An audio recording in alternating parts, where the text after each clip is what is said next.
अस्सलाम वालेकुम डिसेंट्स। तो आज जो हम टॉपिक डिस्कस करने जा रहे हैं उसका नाम है आयोनाइजेशन एनर्जी। बेसिकली होती क्या, वो ये होती है कि इलेक्ट्रॉन को, किसी भी एटम को गैशियस एटम बनाने के, गैशियस एटम से इलेक्ट्रॉन को निकालने के लिए जो एनर्जी दरकार होती है उसे हम क्या बोलते हैं, आयोनाइजेशन एनर्जी बोलते हैं। ठीक है, तो हमारे पास आयोनाइजेशन एनर्जी की हम डेफिनेशन देखते हैं कि the amount of energy required to remove an electron from an isolated gaseous atom to form a gaseous positive ion is called ionization energy और आयोनाइजेशन पोटेंशियल। तो ये हमारे पास होती है, वो कहता है कि the amount of energy required, वो एनर्जी की मिकदार जो जिसकी ज़रूरत होती है to required remove an electron from isolated gaseous atom. तो जो गैशियस एटम से इलेक्ट्रॉन को रिमूव करने के लिए जो एनर्जी दरकार होती है, रिक्वायर्ड होती है to form a gaseous positive ion, gaseous positive ion बनाने के लिए इज कॉल्ड आयोनाइजेशन एनर्जी। तो ये हमारे पास आयोनाइजेशन एनर्जी की डेफिनेशन है। तो आयोनाइजेशन एनर्जी को हम मेजर किस में करते हैं, तो उसको हम यूज़ करते हैं किलो जूल। तो जैसे देखिए हमारे पास एक सॉलिड है, एक आयरन का कोई भी आपके पास कोई भी मटेरियल है, इसको हम सॉलिड बोल देते हैं। तो इसको जब हम चेंज करते हैं तो इसको हम हीट देते हैं, थोड़ी सी हमने हीट दी इसे। ठीक है, तो ये हीट होने के बाद ये बन गया गैशियस एटम। ठीक है, ये एक गैशियस एटम बन गया। तो ये अब इस गैशियस एटम को बाहर निकालने के लिए जो एनर्जी दरकार होगी ना, उसे हम कहेंगे आयोनाइजेशन एनर्जी, ना कि इस एनर्जी को हम कहेंगे आयोनाइजेशन एनर्जी। ये एनर्जी होगी हीट एनर्जी,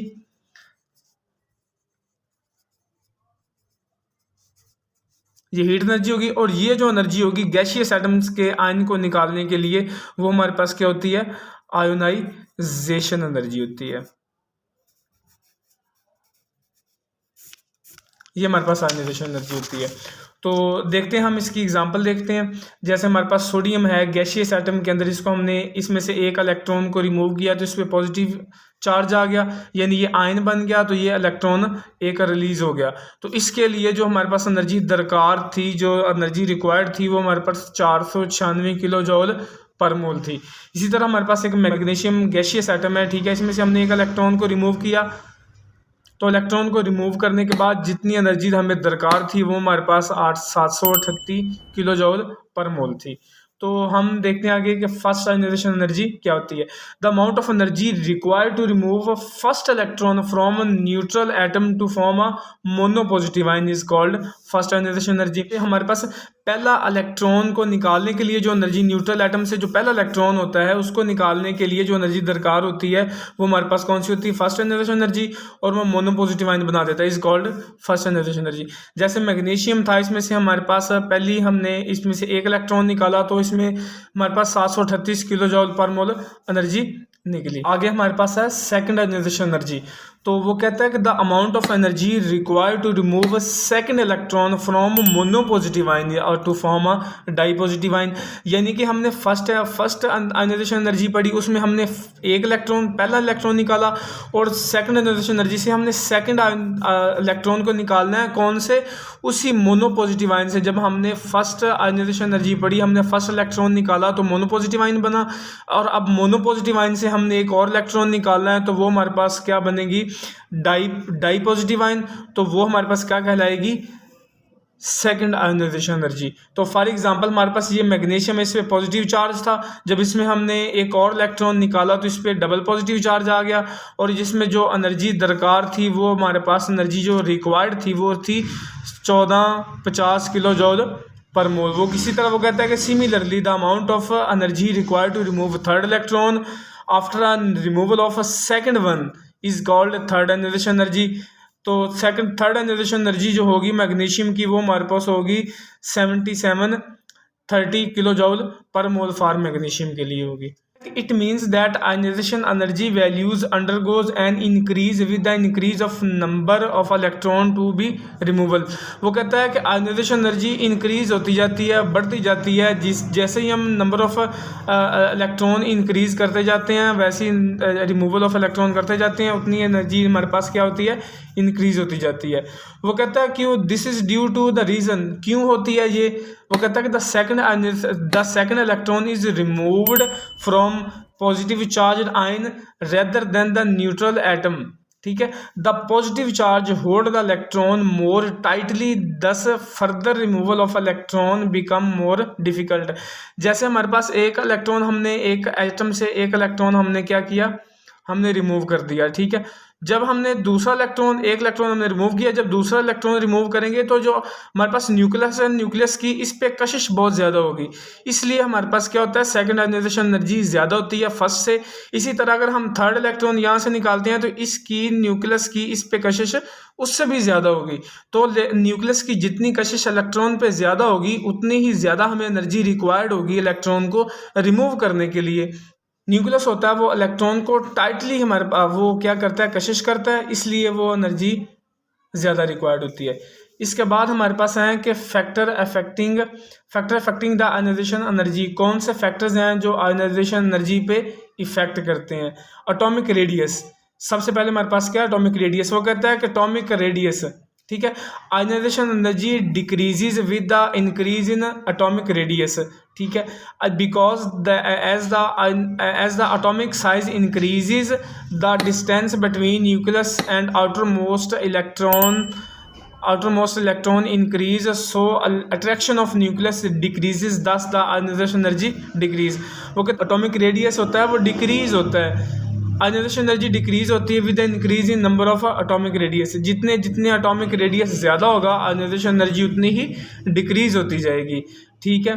तो कहता क्या वो, जितने हमारे पास इलेक्ट्रॉन्स, जितने शेल्स ज़्यादा होंगे उतनी ही एटॉमिक रेडियस ज़्यादा होगा, और जितना एटॉमिक रेडियस ज़्यादा होगा न्यूक्लियस की कशिश आउटर मोस्ट इलेक्ट्रॉन पे उतनी ही कम होगी, तो वो क्या होगा, इसलिए आयनाइजेशन एनर्जी क्या होगी, डिक्रीज होगी।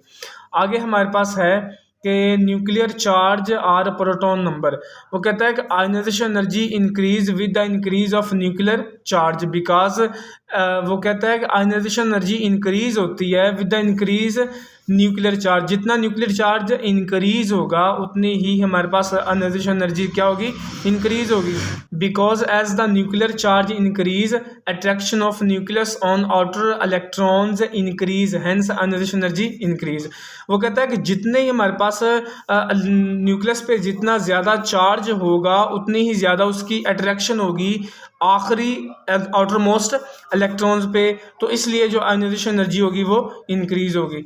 इसके बाद हमारे पास है shielding effect. The shielding effect हमारे पास क्या होता है, the resistance of internal shells is called shielding effect, as shielding effect of underlying shells of electron increase ionization energy also decrease.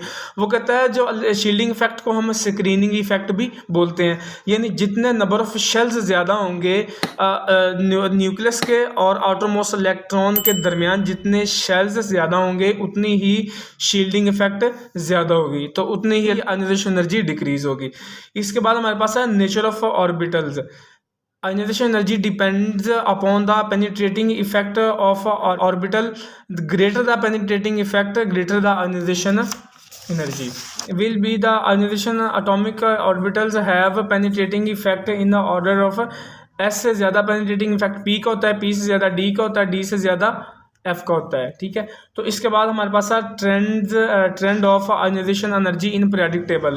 तो ट्रेंड हम देखते हैं कि आयनाइजेशन एनर्जी पीरियोडिक टेबल में क्या करती है, लेफ़्ट टू राइट इंक्रीज होती है, लेफ़्ट टू राइट डिक्रीज होती है, या क्या होती है, आज हम ये अभी डिस्कस करते हैं। वो कहता है ionization energy increase from left to right in a given period. वो कहता है पीरियड के अंदर लेफ्ट टू राइट हमारे पास आयनाइजेशन एनर्जी क्या होती है, इंक्रीज होती है। बिकॉज क्यों, as we go from left to right in a period nuclear charge increases and atomic size decreases. जो जैसे ही हम लेफ्ट टू राइट पीरियड के अंदर जाते हैं तो एटॉमिक साइज जो होता है वो हमारे पास डिक्रीज होता है और न्यूक्लियर चार्ज इंक्रीज होता है। Both these factors cause an increase in attraction between nucleus and outermost electron, therefore ionisation energy increase in a period. तो पीरियड में हमारे पास इस तरह होता है, जैसे ही हम लेफ्ट टू राइट जाते हैं तो हमारे पास न्यूक्लियर चार्ज जो होता है वो इंक्रीज होता है। जैसे न्यूक्लियर चार्ज इंक्रीज होता है एटॉमिक साइज डिक्रीज होता है। जैसे एटॉमिक साइज डिक्रीज होता है तो ऑटोमेटिकली हमारे पास एनर्जी ज़्यादा रिक्वायर्ड होगी इलेक्ट्रॉन्स को रिमूव करने के लिए, ठीक है। तो हमारे पास ionisation energy decrease from top to bottom in a given group. वो कहता है ग्रुप के अंदर जो आयनाइजेशन एनर्जी होती है वो टॉप टू बॉटम क्या होती है, डिक्रीज होती है। क्यों डिक्रीज होती है, because as we go down the group atomic size shielding effect both increases.